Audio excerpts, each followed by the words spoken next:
Hi, good evening, Erev Tov. Welcome to Kol El Ahavat Israel. This evening we have a special class. It's sponsored by Partners in Torah, San Diego chapter, Mr. and Mrs. Selwyn Isako. Today we have a double header, Parashah, Be'ezat Hashem, two Parashot. We have Matot and Mas'ei. And I wanted, Be'ezat Hashem, to dedicate this class in honor and health of, we have a list of people that will be happy to add some more if you like.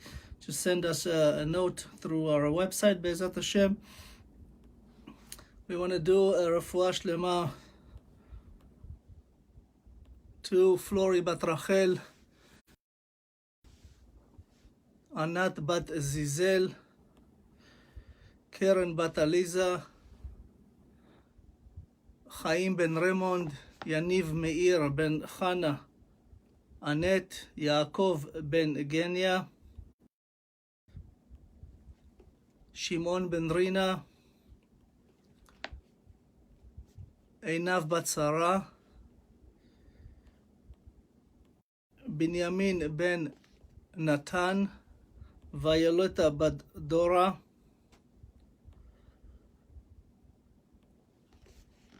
Adelia bat Sarah, Mazel Tov, she had a baby today, Baruch Hashem. Nachman ben Ruth, Yitzchak Yaakov, Hadassah, Batsheva bat Rivka, Michal bat Ruchama, וכל חולי עמך ישראל בעזרת השם.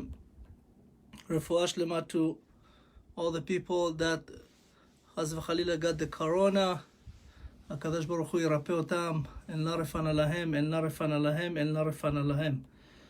So בעזרת השם also להבדיל, we want to dedicate this לעילוי נשמת אבי מורי ניסים בן פרחיה, אמי מורתי רחל בת רוחמה, מאיר אברהם ויעקב, שרה בת קלרה, Prosper Salali ben Alice, Yehuda Leib ben Razel Sarah, and our sponsor also Bernie Baruch's father, Zichrono Livracha, Gavriel ben Sarah. So we have Parashat Matot and Parashat Massei. Those usually are read together when we have a leap year. We read them together, but because this year is not a leap year, we read them. When we have a leap year, we read them separately, one for each week. But because this year is not a leap year, we read it together. And really, this is the last two parashot of the book of Bamidbar. This is the book of Bamidbar. The entire Bamidbar represents about 42 years. As we know, Bamidbar is what we call Medaber Bam, right? Diber Bam. HaKadosh Baruch Hu told Moshe to speak to the people of Israel in this course of being in the desert. And of course, we know it also has what we call 42 journeys in the desert. BAM, which is the actual acronym of BAM, is speaking of both the written Torah and the oral Torah. Bet is for Bereshit, and Mem is for the Gemara, Mem Matai. So in reality, this is a new generation. This is really a month, before, a month and a half before what we call the last 36 days of Moshe Rabbeinu, as it comes in the book of Devarim. And now it's a new generation. And of course, we know that Moshe Rabbeinu is right now with the people of Israel, physically are what we call on the east side of Israel, east side of the Jordan River. It's we call Arvot Moab, the plain of Moab. It's opposite the plain of Jericho. And this is the place where now Moshe is teaching and basically trying to restore the presidents of Israel. The first thing that this parasha deals with is really a neder, a vow. As we know, usually in every parasha, HaKadosh Baruch Hu says, Vaidaber Adonai el Moshe, Hashem speaks to Moshe and says, say this and do that and whatnot. But this parasha is a little different. This parasha, we see that first and foremost, we see that HaKadosh Baruch Hu allowed Moshe to do something different. It says, Vaidaber Moshe el Rashi Hamotot livnei Israel emor, ze hadavar asher tziva Adonai. So Moshe took it upon himself to ask Hashem to please let him do something a little different. Because, you know, until now, we, chaz v'chalila, we witnessed some horrific crimes by the presidents of Israel and the people of Israel. We came back from what we call the whole story of Balak, the whole story of the 1,000 people that died, the 200,000 died with TORAH, and of course the president of Shimon, that doing, you know, Zimri ben Salu, that has this actual chaz v'chalila sexual relationship with the Midianite princess, Kozbi Batsur. So really, Moshe is now asking Hashem, let me restore the so-called Motot Livnei Israel. Motot is come from the word Mateh. Mateh is a tribe, and Motot is the head of the tribe, so to speak, the pillar of the tribes.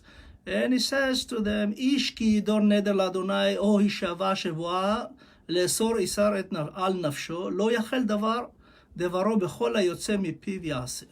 Basically what Moshe Rabbeinu is telling the leaders of Israel, the president of Israel, so everything that comes out of your mouth, it has to be done. When you make a vow, when you make a neder, when you say to you know, I'm going to promise to do this, or I'm going to abstain from doing that, he says to him, you take it al nafsho. It's really something that you are taking in order to better your soul, so to speak.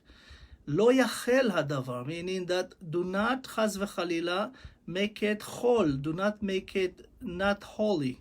You know, we're obligated in the Torah, everything that we are obligated to do is really almost like a neder that we have between Hashem and us. When we received the Torah on Mount Sinai, Hashem gave us the 613 mitzvot. Those consider nedarim la Hashem. This is really a commitment that we agree to do. And by us, let's say if somebody chaz v'chalila comes says, keep Shabbat bli neder, you know, keep the Shabbat without promise. So in reality, what they do is they desecrate the word Shabbat and the mitzvah of Shabbat. Meaning you cannot say, you know, without a promise, I'll keep Shabbat. You say you have to keep Shabbat. By not keeping Shabbat, you're actually breaking the vow already. Or for men, says, bli neder, I'll put on tefillin. Or bli neder, I'll do this. You are very careful for the words that come out of your mouth. We know in the past, when tzaddikim made a vow and forgot, some horrific outcome happened. You know, we'll start for an example with Yaakov Avinu, zichrono livracha. You know, when Yaakov Avinu was leaving the house of his parents, Rivka and Yitzchak, when Esav wanted to kill him, as we know, he went and then Hashem made him stop in Yerushalayim. You know, Yerushalayim, by the way, is not mentioned in the 5 books of Torah. It's only in the, you know, Judges and, you know, the prophets and the Ketuvim. But when he stopped in Yerushalayim, and after he had the dream of, you know, the ladder, what we call the angel going up and then coming down. By the way, those angels, I will mention here, the Zohar says that when HaKadosh Baruch Hu sent the 3 angels to Avraham Avinu to visit him and to announce the birth of Yitzchak and to destroy Sodom and Gomorrah, these angels actually said that they are coming to destroy Sodom and Gomorrah. They did not say Hashem sent us. And HaKadosh Baruch Hu punished them, and they stuck on earth for 138 years. You know, when Yaakov Avinu, when he saw the ladder, the dream that he had, the malachim olim v'yordim, the angel going up, that was when those 3 angels were allowed to come back to HaKadosh Baruch Hu. They're saying, when we have the say that said in the Torah, Ki lekach tov natati lachem, lekach is Gematria 138. It's a lesson I taught my angels. Because angels are sent by the decree of Hashem, right? And when anybody when they take a credit for something they're about to do, they say, we're coming to destroy. We, not Hashem sent us, we coming to destroy Sodom and Gomorrah. Hashem says, okay, I will show you. And they stayed on earth for 138 years. This is the same angels that we know, Yaakov, Vaishlach Malachim, and all that, everything that has to do later on. He merited to create his own angels. But those angels that were going up, there was the 3 angels, you know, Michael, Gabriel, and Uriel that came down. And Raphael, Michael, Gabriel, and Raphael that came down to visit Abraham. And as we know, it was 99 years old, and they told him, you're going to have a baby next year, and Sarah will be pregnant, and the whole story. And these angels, because they took the credit, they stayed on earth until the dream of ladder of Yaakov. And when Yaakov woke up from that dream, he says, Man norah hamakom hazeh. He actually alluded to this will be Sha'ar HaShamayim. This will be what we call the Bet HaMikdash, and exactly the location that he slept and put the stones under his head. Really, he took 12 originally, and they became one. Say Hanorah, Mazeh Hanorah, meaning if you rearrange the letter Ha'aron, this will be the place of the Holy of Holies, the Ark will be right here. And he said, basically, I promise, he said to Hashem, he made a deal with Hashem. Hashem already told him in a dream, I will take care of you. You don't have to worry. You have everything you need. I will return you back home. But Yaakov wakes up, and as if, even though it was a prophecy, he wanted to reinstate the prophecy in his own words. And he said, Hashem, if you protect me, and so on and so forth, Aser Asrenu Lach, I will do 2 Masrot. Give you 2/10, 1/10 and 1/10 when I come back. And we know Yaakov Avinu, he was absent from his parents' home for 36 years. He spent 14 years at the yeshiva of Shem and Ever in Jerusalem. And after that, he also had what we call 20 years with Lavan, his so-called father-in-law. And of course, he married the 4 wives. And from that point on, it took him 2 years between the travel there and back with all his cattle. And when he came back to the land of Israel with Esav, he forgot about this neder that he made. He forgot about the vow, and he did not give Hashem 10th, nor the other 10th. So for the first 10th, something horrific happened. It says, Vatamot alai Rachel. It says, Rachel died because of me. And we see that alai, meaning because of my sins, because, of what happened to me. He also referred, alai is the acronym of Esav, Lavan, and Yosef, because of my problems, so to speak. But then something else happened. He still didn't realize that because of his, what we call neder, this vow that he promised, something else happened. For the other 10th that he forgot, Dinah, God forbid, she was taken by Shechem ben Hamor, and as we know, Chaz v'Chalila, they did what he did with her, defiled her, and those are the 2 Aser Asrenu Lach. Hashem is very careful with the words of tzaddikim. When a tzaddik, says something, it really happens. And we know that also when Rachel, his wife, took what we call the idolatry statue that she stole from her father Lavan, and she hid them and sat on them, Yaakov did not know. And when Lavan came, after his chasing him, when Yaakov left, he said, if whoever has those should die. And that was Rachel. And Rachel did not do this out of a malicious way. She just wanted to have her father perhaps make tshuva after she saw that Yaakov, came with nothing and survived and had all this wealth, and he has, the 12 children now. He has actually 10 at the time. He had the 10 boys and 1 girl, and after all, he had 9 and 1 girl. As we know, Binyamin was the only one that was born in the land of Israel, right before Rachel died. Rachel gave birth to Binyamin and passed away. And we see that Yaakov Avinu, because he forgot, he paid with that by the Chaz v'Chalila, the death of his wife, what we call the love of his life, the real Besheret, the real Shidduch, and of course his daughter Dinah, Chaz v'Chalila, was defiled. So we are very, very careful with the words that we do. Because Onkelos in the book of Bereshit, it says when HaKadosh Baruch Hu blew the neshama into Adam Arishon, into his nostril, Vayihi leNefesh Chaya, Onkelos explained that HaKadosh Baruch Hu gave him Ruach Memamela. He gave him the ability to speak, meaning that the Sfat HaKodesh that HaKadosh Baruch Hu created the world with, these 22 letters of the Hebrew letters, it gave the ability only to mankind, to Adam Arishon, to be able to form sentences, to speak, to say, to give names to all the animals. He has the power of God in the way of really speaking. So when we speak, we got to be very, very careful. We know the other story with the other neder, it happened, of course, with Yiftach HaGiladi, the king of Israel. And he asked, when he was sent to fight the king Nachash, his city says, please, all the Jewish people says, be our king, go fight. And Yiftach made a neder with Hashem. And Yiftach HaGiladi says to Hashem, if you let me win and come back, whatever comes out to greet me. And he meant actually cattle. He has a lot of cattle that he was a shepherd also, not just the king. And the cattle used to always come and greet him when he came. And he says, whatever comes out, I will sacrifice to you, no matter what it is. But of course, after he won, he went to back to his home and town. And who comes out singing is his daughter. His daughter comes out, betupim of a machol. She comes with, drums and music, just like Miriam did. And of course, the Gemara has a debate about what happened, because in the book of Yiftach, it says that he actually sacrificed her.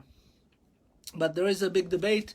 Some say, our sages explain that Yiftach, because he came back as a winner, he became very, very haughty and became very ga'aftan, as we say in Hebrew.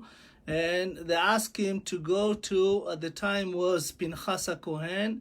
He says to him, go and, break your vow. Go do hatarat nedarim.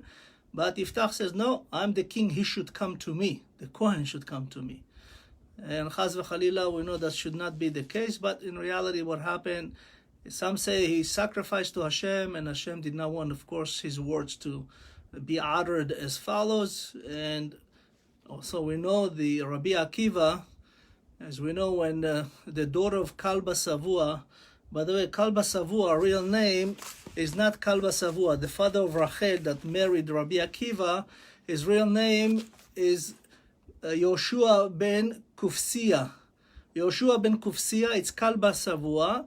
The real name, Kalba Savua in Aramaic means whoever, he was so rich that he has what we call a Beit Tamchui. Whoever came hungry like a dog, he would feed them and make sure they come out full like a dog. And that's why his nickname was Kalba Savua. That's not his real name. His real name, by the way, it appears in Masechet Shabbat, in the Tractate of Shabbat, Kuf Mem Zayin Amud Aleph. His name is Yoshua Kufsiya. So really, at the officer of Southern Dan, he made a vow, because his daughter wanted to marry Rabbi Akiva. He wasn't Rabbi Akiva, by the way.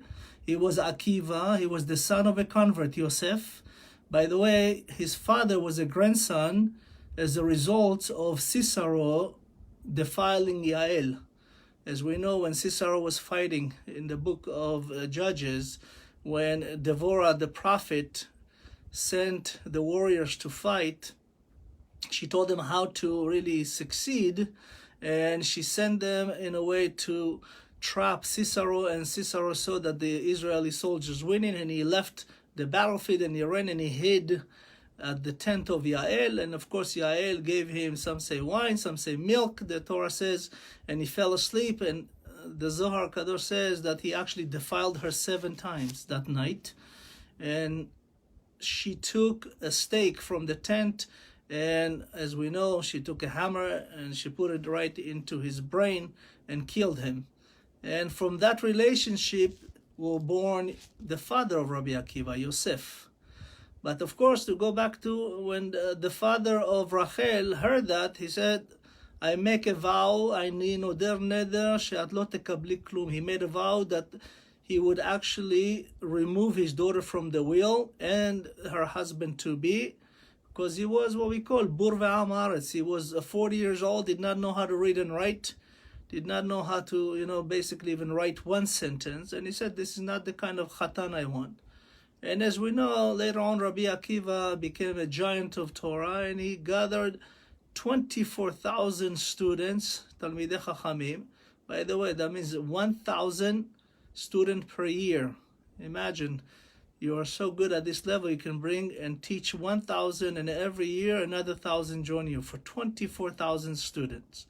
And as we know, when Kalba Savua, Yoshua ben Kisufia, when he about to die in the last years of his life, he went to the local rabbis and he asked them to do hatarat nedarim, to really annul this vow, so to speak. And they couldn't find a way to do it. And they heard that Rabbi Akiva is coming. Now, he doesn't know who is Rabbi Akiva. He never really kept in touch with his daughter and so on and so forth. And when he came in front of Rabbi Akiva, they said, listen, there's this big giant rabbi coming to our town. Go ask him, maybe he can annul your vow. And the Gemara will teach us that Kaba Savua told Rabbi Akiva, again, he didn't know that his son-in-law. Of course, Rabbi Akiva recognized him, but he does not recognize Rabbi Akiva. And he asked him, if you knew, he says, what happened? He says, well, I made this vow because my daughter wanted to marry this boor, this person that doesn't know how to read and write, and I basically kind of made a neder that she cannot get any of my will, but now I'm about to die. I want to give her some money so she have everything she needs. I know they were poor. So he says, let me ask you a question. Rabbi Akiva asked Kalba Savua, and he says, if you knew that your Khatan is a little Talmid Chacham, what would you do? He says, if I knew that he know how to write and read, I will give him half of my wealth, and I will annul this. So Rabbi Akiva says, I am your Khatan, and he annulled. And of course, we know that actually Kalba Savua left the wealth to Rabbi Akiva, as a thank you. And of course, he was proud to have the giant rabbi of the world to be his son-in-law. So really, the neder is a very, very important thing, not to make neder. The Gemara says, whatever you could do, do not make neder. Don't vow if you don't have to, only when you really, really have to. For an example, we know that Hannah made a vow that if she has a son, she'll dedicate him to Hashem. And we know Shmuel became Shmuel, the prophets. Well, we know what Shimshon, when he made a vow, and we know with, Yaakov, Chaz v'Chalila, what happened. And we know that when a person make a vow is really something, the only reason a person should really make a vow, the Gemara will teach us that in a case that he want to conquer his Yetzer Hara in order to defeat it. If all fails, if people have such weaknesses, they're allowed to make a vow in order to abstain for something that they keep falling with. And we know that HaKadosh Baruch Hu here says that Lo Yachal, so you cannot, when you make a vow, you cannot really not make it holy. You cannot not make it happen, because your words is really the words of God. When we use our mouth, when we speak, we actually speak. What we call ability to speak is only given to mankind, right? Not to animals or anything like that. And we see that HaKadosh Baruch Hu, he says that, if it's happened to, let's say a father hears his daughter make a vow. If he heard it at that moment and he's able to, first, if she's less than 12 years old, is not really a vow because it doesn't count, and the father should teach the children not to make a vow, so to speak. But if she's 12, which is a bat mitzvah, he can, hear her, explain what she was trying to, vow for, and he can annul this vow. And same thing with the husband. If he heard it, he can annul. But we know that in many cases, when a person make a vow, you have to keep it. I'm not going to talk too much of a vow because we have 2 parashot, and I want to continue on that. Very, very important that, everything that comes out of your mouth, when you make a promise, you have to really stand by it. If you don't want to make a promise, if you want to just say, the Gemara says, Emor me'at va'aseh arbe. Say little and do a lot. When you have a good intention, make them happen. You don't have to promise, because sometimes, chaz v'chalila, things are changed. We learned from one sentence here how important it is that it says, ish ki dor neder la'Adonai, o ishava shevua. It says, when you do a neder, it's really la'Adonai. It's for HaKadosh Baruch Hu. Because when you make a neder, you're telling Hashem, I committed to do this A, B, C, or whatever the case may be. Just so you know, when a person make a neder without any time limit on it, if let's say a person says, I'm not going to drink wine, automatically it's 30 days. That's the least amount of time according to halacha, and that's what you have to really, they say that the word nedarim, many nedarim, is in Gematria Rotzeach, a killer, a murderer, so to speak. Why? Because sometimes when people make neder, don't stand by it, we learn. We see what happened with Yaakov. We see what happened with Yiftach. You have to be very, very careful with the words that you utter, because those are really the ability to speak that God gave us. So I want to continue now. HaKadosh Baruch Hu now tell Moshe, by the way, he says, Vaydaber Adonai el Moshe le'emor. You know, this sentence, just so you know, when you have Vaydaber en le'emor, it appears in the Torah 70 times. It's against the 70 nefesh that went down to Egypt, and it's against the 70 panim la Torah, and it's against, of course, the 70 nations that was made after the Tower of Babel. And we know here that HaKadosh Baruch Hu is asking Moshe Rabbeinu, ordering really, not asking. It says, Nekomet nikmat bnei Israel me'et hamidyanim, achar ta'asef el amecha. HaKadosh Baruch Hu says to Moshe, listen, I have one more task for you before you die. I want you to avenge and revenge the Midianites for the people of Israel, and then you'll die. You know, Moshe Rabbeinu, it was what we call Avdi. HaKadosh Baruch Hu called him, is my servant. Avdi in Gematria is 86. He was Elohim. He was Moshe, backwards is Hashem. He did everything that Hashem asked him. And when he did not, he suffered tremendously, not entering to the land of Israel. When HaKadosh Baruch Hu says, speak to the rock, and Moshe hit the rock, one thing Moshe changed, huge punishment. Hashem medaktek b'tzadikim kechut ha'se'ara. It says when HaKadosh Baruch Hu give instruction, don't change it. It's a specific instruction you will not understand. And if you change it, a disaster will come. As we know, with Adam Arishon, Hashem says to Adam, don't eat from the tree.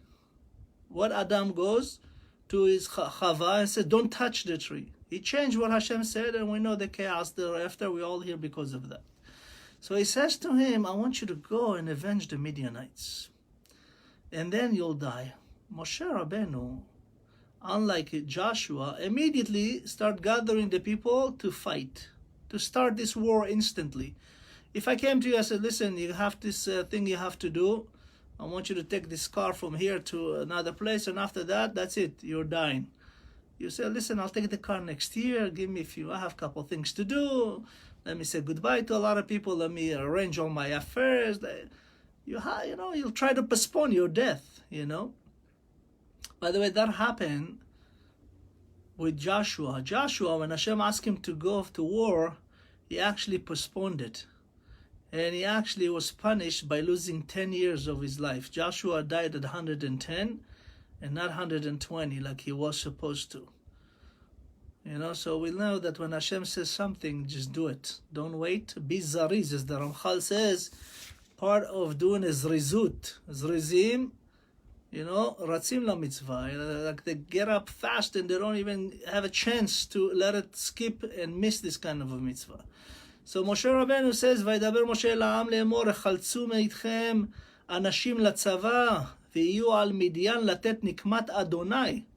Now Moshe, as we know, Hashem says, do nikmat bnei Israel Midianim, and Moshe says, I want you to avenge God with the Midianites. Meaning what? So who's the Midianites? The Midianites are actually, the father-in-law of Moshe, Yitro. Yitro was the father-in-law of Moshe Rabbeinu. He was a Midianite. But this is the new generation now. Remember, this is when Yitro came to Moshe, that was 40 years ago, 39 and a half. But as we know, Yitro was Choten Moshe. He converted all the generation of that. But the next generation actually were what we call Kfuyei Tova. They actually were what we say, they didn't have no gratitude to Hashem, to Moshe, to the people of Israel. And they're the one that's what we call wanted to go to war with Israel and refused to help them. And now Hashem asking Moshe to avenge them. And Moshe asked the people of Israel to avenge them in the name of God. Meaning that they have lost respect to God. As we know, Vayishma Yitro Choten Moshe, he heard what he heard, that the Jewish people were the only nation that were able to defeat Amalek. And they just came out of Egypt without any weapons, without anything. So something is godly here. It's impossible. And he joined the people of Israel. And we see here that Moshe, he says, I want you 1,000 lamate, 1,000 למטה. As it says in the Torah, 1,000 למטה, 1,000 למטה, לכל מוטות ישראל תשלחו לצבא. So they say here that Moshe Rabbeinu gathered 1,000 warriors, very holy tzaddikim, and 1,000 even bigger tzaddikim to pray for them. This is what we call Tzvaot Hashem. Tzvaot Hashem, the soldiers of God, is not just the fighting soldiers, it's also the soldiers that pray. We know when Moshe Rabbeinu was fighting, when Yoshua was fighting with the Amalek, right after Egypt, coming out of Egypt, Moshe Rabbeinu, whenever he prayed to Hashem and his hands were up, the people of Israel, Joshua is winning. And whenever he was tired and his hands are down, they would lose. So we know Aharon and his son Eleazar were holding the hands of Moshe. So by praying, essentially, Moshe was defeating the Amalek's angel, and the people of Israel, of Joshua, would win. We see that it takes a blessing in order to win. It's just not just military. In the history of Israel, by the way, in the Six-Day War, it's documented by actually Arab generals, and in Yom Kippur War in 1973, we know that the people of Israel did not have a big military in 67, and let alone, they were really about to be attacked by 8 nations with thousands of weapons and soldiers. Almost the ratio was 50-1 or 100-1. And something all of a sudden happened when the Egyptian reached almost what we call the Ben Gurion area, which is the airport area, which is at the city of Lod. Something happened. All of a sudden, the Egyptian general ordered all their soldiers to retreat and leave everything behind. Leave the tanks, leave the jeeps, just run away, escape. And they said, it's by the way documented, there's a video about it. The generals, several of them, actually almost a dozen of them, was giving testament that they saw angels hovering over the whole land that facing their attack zone and just looking at them ready to kill them all. And they gave them one chance to leave, and they all escaped. Same thing happened in the Golan Heights. Same thing happened in the Golan Heights with Syrian soldiers, and we know it's documented also by many Syrian generals that the angels of God ascended and saved the people of Israel. This is really an amazing miracle that happened to us many times. We just don't realize that, Israel is the only nation that always won every war. We are the only nation that still exists from what we call when the giving of the Torah from Avraham Avinu, from Adam, from Noah. We are the only nation. All the other nations are gone from the world. The Egypt of today is not the Egypt of of the Bible. The Greeks are not the same Greeks. We know we have one king named Sancheriv that actually mixed all the nations of the world. And it's not the same nation. They're all gone and disappeared from the world. Sancheriv even, as we know in Chizkiah, when Sancheriv came to destroy Jerusalem, he had 2.1 million soldiers, but just his generals, what we call Ktzinim, his officers, were surrounding Jerusalem. There were 185,000 of them. And the evening came, and Chizkiah, the prophets, and the king at the time says to Hashem, I'm not going to fight. I don't know how to fight them, how to win them. I'm going to sleep. I leave it to you, Hashem. And as we know, Chizkiah woke up in the morning, and all the soldiers are dead. 185,000 of them died. Hashem actually paralyzed them, and they all died. Sancheriv escaped, by the way. He would be killed by his own people, but some say he did tshuva. The Gemara says that in Midrash Tanchum, if I'm not mistaken, that he did tshuva. And by the way, from him came 2 giants of Torah. His grandsons will be Shmaya and Naftalion, and they'll be the teacher of Hillel and Shammai. So we see that Moshe is sending them now, and he sent with them, as we said, he sent Pinchas ben Elazar Kohen. He sent Pinchas the high priest. As we know, in the old days, when the wars of the Torah, when the people of Israel were with Hashem, nobody was wounded nor killed. even in the whole wars of just, for an example, King Shaul, with all the wars that he had, only 36 soldiers died. In this war with the Midianite, not even one soldier were wounded. Remember, this is 24,000 soldiers fighting. The Midianite had almost 300,000 soldiers. They go fight with them, they kill all of them, and loot everything and bring it, but they bring with them the women and the children. And of course, Moshe was very upset with them. He said, why would you do that? Don't you remember what happened with the Midianite women and the Moabite? Kill them all and only keep the one that never been with men, meaning young, women and children, young, and of course, they took the loot and divided. 50% went to the warriors and 50% to the people of Israel, and the taxes were 2% from the people of Israel and 0.2% from the warriors. And that was really the meches, the taxes for the Holy of Holies, for the Beit HaMikdash, and for the Levites. So we know that HaKadosh Baruch Hu basically avenge, the people that go against us. Many, many times we'll see that in the future also. And the Torah says, remember, it's in the Torah, it's not my word, don't make peace with the Arabs. The nations that will be in the land of Israel until Mashiach will come, they'll be mokesh. We are obligated to remove them from the land of Israel. They'll be mokesh. The Hashem says, don't make peace with them. You're not allowed to make peace with Arab in Israel. All the 7 nations that when Joshua came in, as we know, Parashat Kitavo, it speaks about Kitavo Elah. It's when you come to the land of Israel, you'll be conquering them, then you'll be dividing it. And it took 14 years. And that's why in Parashat Kitavo, the first verse has 14 words. Because it took 7 years to remove all those mitnachalim, all these settlers in the land of Israel. And after that, they divide the land, and it took 7 years to raise all the fruit and everything. And that was the first time that the people of Israel did Bikurim, as we know. And of course, Rabbi Akiva hinted to us there'll be shu'alim, there'll be foxes in Yerushalayim. He was speaking of the future Knesset when you have Arabs part of the government of Israel, which is unbelievable, and I don't know how it's even possible, but from being chaz v'chalila, so many people that not religion in Israel allowing such a thing. Imagine I went to Iran and said, I want to be part of the government, I want to be a minister. I'll be probably hung like Eli Cohen in an instant. Zichrono V'racha. Tzadik of tzadikim, Cheruf Hashem Gibor Israel.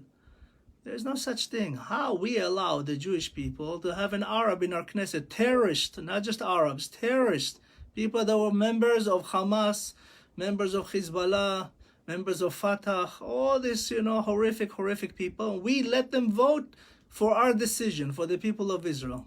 It's really Chilul Hashem at the highest level. But let's continue. I'm going to go a little further. By the way, the Torah speaks about everything, the division of the, shalal, the loot. It takes 40 sentences, and it speaks about it. Why? Because, of course, the 40 sentences alluding to the 40 years in the desert. And HaKadosh Baruch Hu, then, when it says to Moshe Rabbeinu, I want you to then continue, and after you do all the wars and everything like that, something very, very interesting happened. We have the story of Reuven and Gad. The people of Israel now, as I mentioned, they are really, is the month of Cheshvan.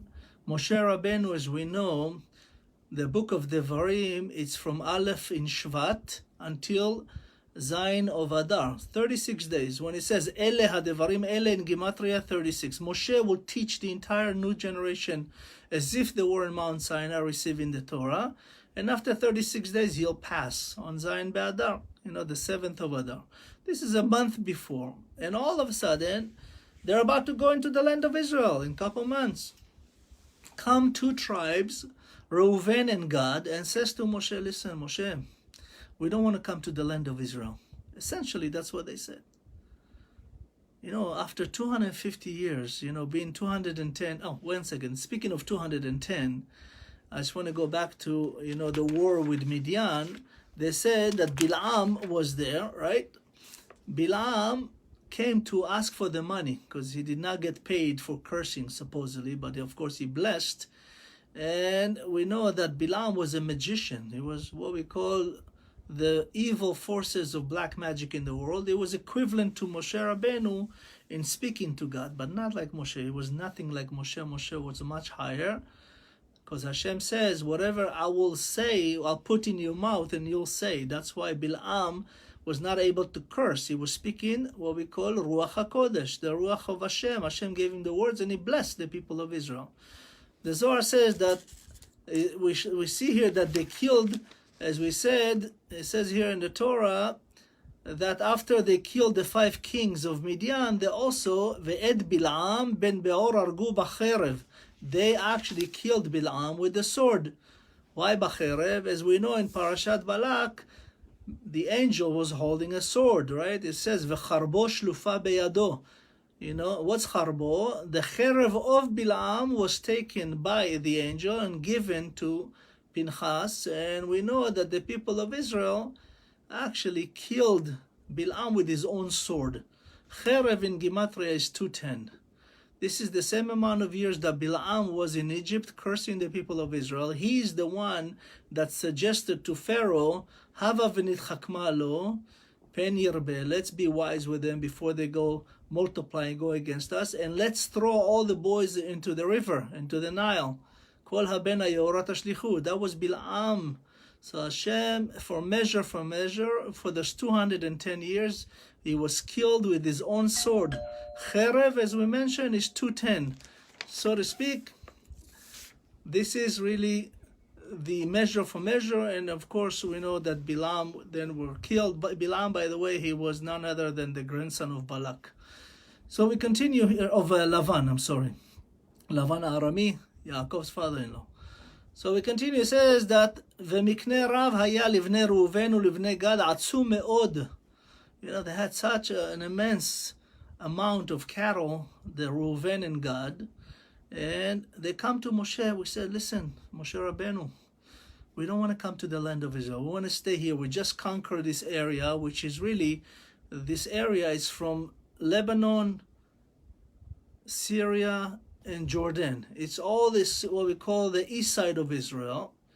By the way, in the future, that will be part of Israel. Israel will be all the way from Iraq, from the Euphrates to the Nile, to Goshen. That's the land of Israel, so to speak.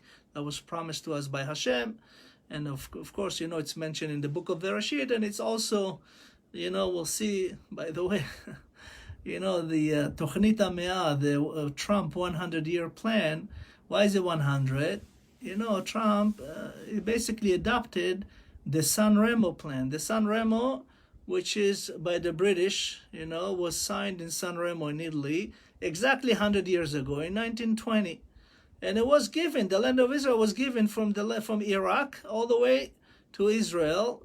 And of course, the British, that's what they signed, the land of Israel.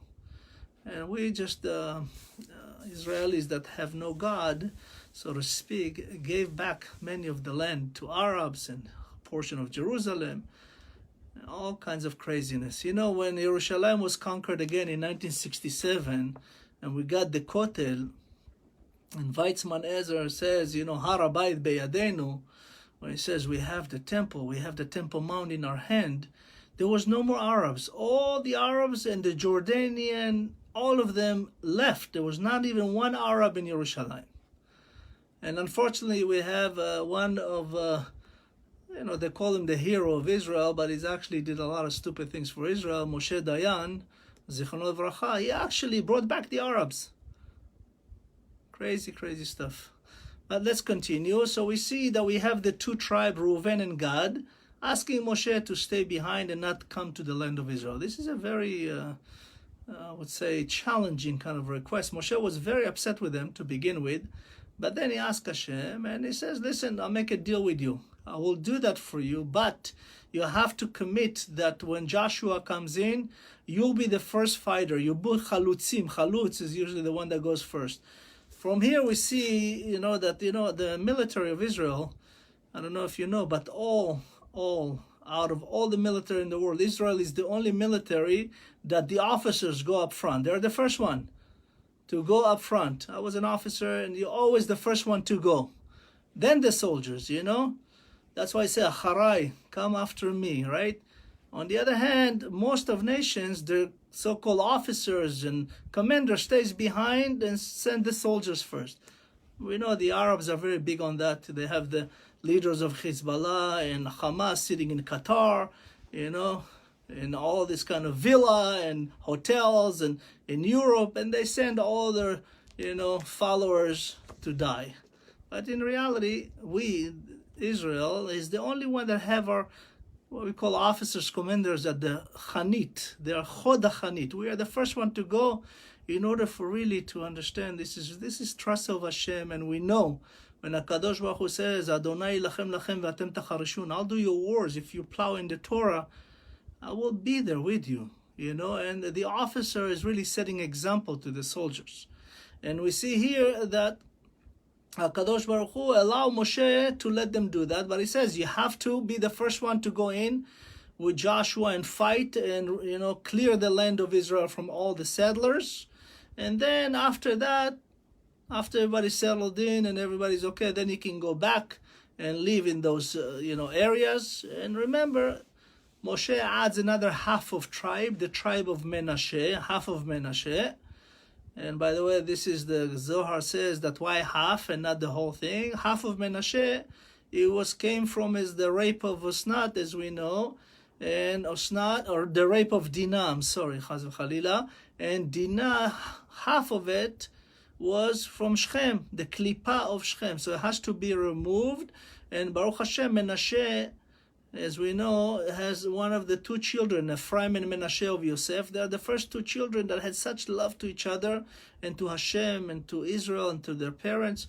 And that's why we bless our children every Friday night with the Birchat Abanim, with the blessings of Ephraim and Menashe. Yesimcha Hashem ke Ephraim ke Menashe. So you be made Be'ezat Hashem like the goodness of Ephraim and Menashe. But the half of it was the klipa. It was the tikkun that Dinah has to go. Dinah, by the way, was a reincarnation of Avraham Avinu's mother.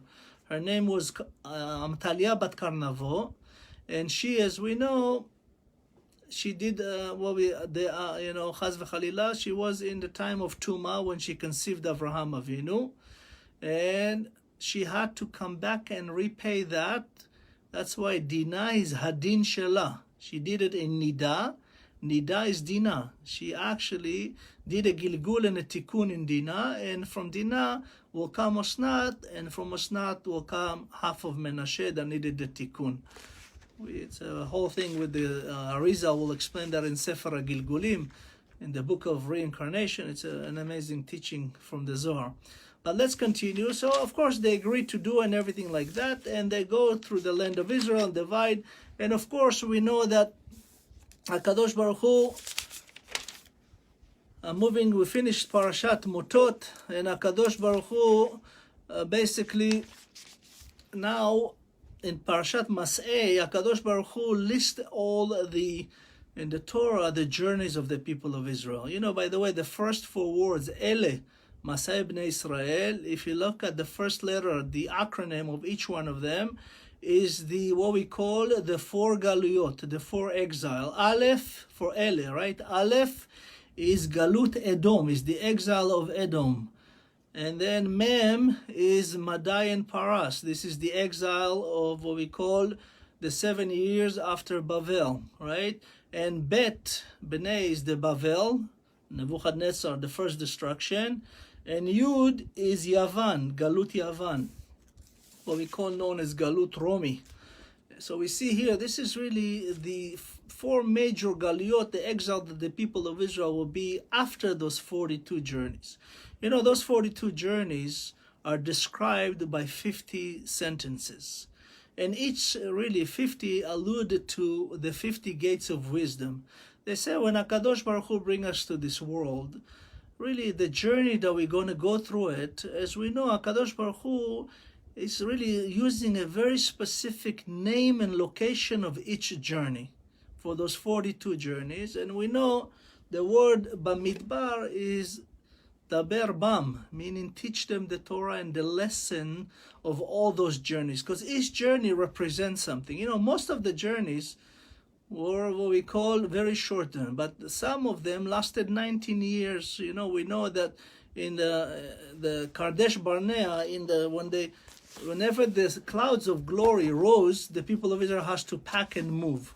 And sometimes there was a journey of 3 days, you know, and sometimes there was a stop for 19 years, sometimes for 3 years. There's all kinds of what we call journeys that HaKadosh Baruch Hu placed them in a certain location according to that location and according to their acts and according to their deeds. So Moshe Rabbeinu is really, he goes one by one and he lists the location. And after that, HaKadosh Baruch Hu is asking the people of Israel to what we call provide the city of shelters to the people of Israel. As we know, there were 6 major cities of shelter. There were what we call 3 on the east side of the river, where, you know, the 2.5 tribe of Reuven, Gad, and half of Menashe. And 3 of them, as we know, will be in the land of Israel. And those will be really the 6 major Aremiklat, city of shelter, but altogether there'll be 48. There was other 42 one small. And those are really the cities of the Levites. That's where the Levites lived, and that's where the Levites, you know, those city of shelter was for people that made a mistake, chaz v'chalila, criminals, you know, that had to go and hide, and they were not really there for a picnic. It was really to restore their Torah, to, you know, restore their faith, to restore their, you know, halachot, to become also helpers to the Levites, because, you know, Levites has no parnasa and they have no nachala. They are really serving the people of Israel in the Mishkan. They're helping the Kohanim, and they are the spiritual guides. Levi is Veli, right? It's for Hashem.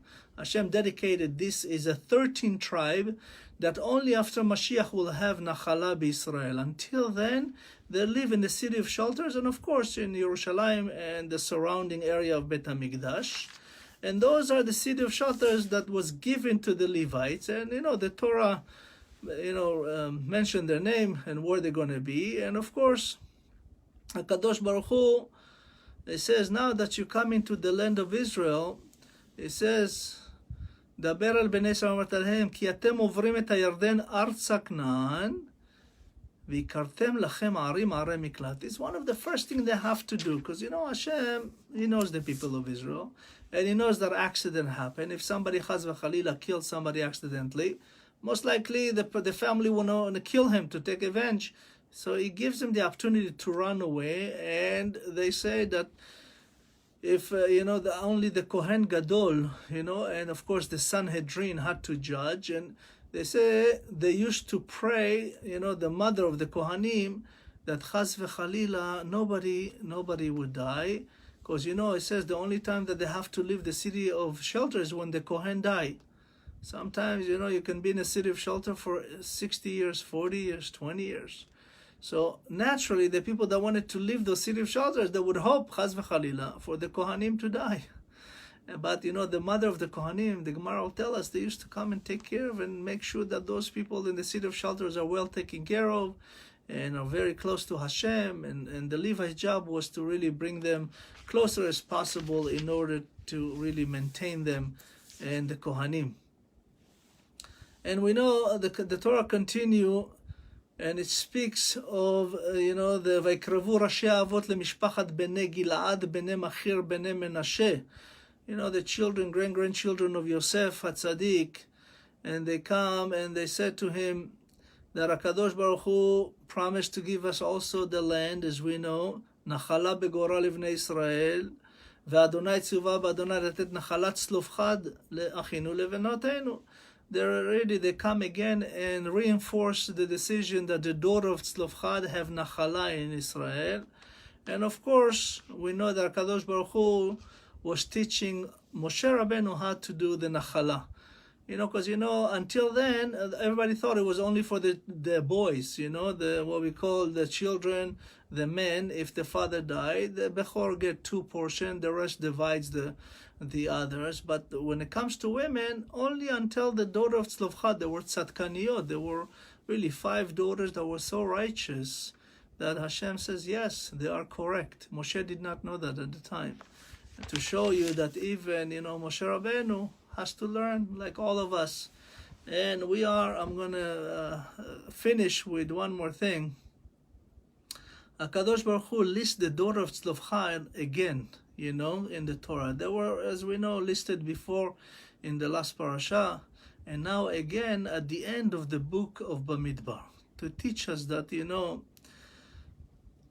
they say that women are saved the people of Israel in the past, and they will save the people of Israel in the future. Rabbi Akiva even said that B'schut Nashim Nigalnu, B'schut Nashim Nigael, and really a Jewish woman is the essence of the home. The Zohar Kadosh says that a woman came to the world to help men. The nefashot, the neshamot of the women are really, most likely, if it wasn't for the men's sins, they would never come down to this earth. That's why it says that, until you are married, when man is married, is only half neshama. The Gemara says is only half. When you find your so-called soulmate, right, then you are one. And women are obligated to help their husband with the holiness. And they said there's no greater blessing for a husband than to have a good, God-fearing wife. And that's his parnasah and source of every blessings to the home. Is the essence of the home. So Be'ezat Hashem, I want to really, thank all of you for being with us, especially with the kollel every day and online and at night here with Partners in Torah every week. Please share this video with everybody. I'm Rabbi Dahan from Kollel Ahavat Israel in La Jolla. We really appreciate you being with us, and Be'ezat Hashem will continue again with Partners in Torah next week. But tomorrow we will have our special class from the Rambam at the kollel around 11:15 in the morning. Join us. This class will be posted on our website. Thank you so much, and have a wonderful rest of the week. A good night or good morning in Israel. God bless you all. Do share with everybody. Thank you so much.